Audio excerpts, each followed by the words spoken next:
লাল passport জমা দিছে কেন? লাল জুলাই শেষ হয়ে গেল নাকি? হ্যাঁ, লাল শেষ। লালটা জমা দেয় কেন? অন্তত 1 বছর এরা যেন দেশ ত্যাগ না করে সেই ব্যবস্থা করতে হবে। তেল কতটুকু বাড়ছে দেখতে হবে। এই জুলাই যোদ্ধা, তোমরা একটু কান খুলে শুনে রাখো।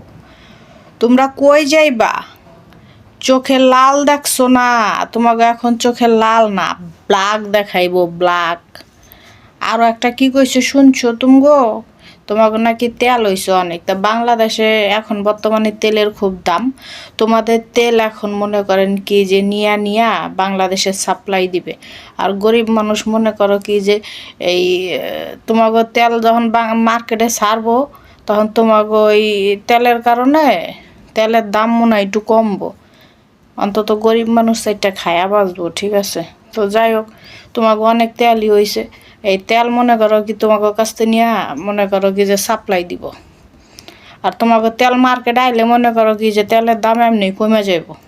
আর কমে গেলে এই কিছু কিছু গরিব মানুষ আছে তেল খাইতেই পারে না। এরা তাও একটু তেল মেল কিনা একটু বাজিতে একটু তরকারিতে বেশি বেশি করে তেল দিয়া খাইয়া এগো একটু জানটা বাঁচবো, ঠিক আছে? তেল ছাড়া কতই ভাল লাগে।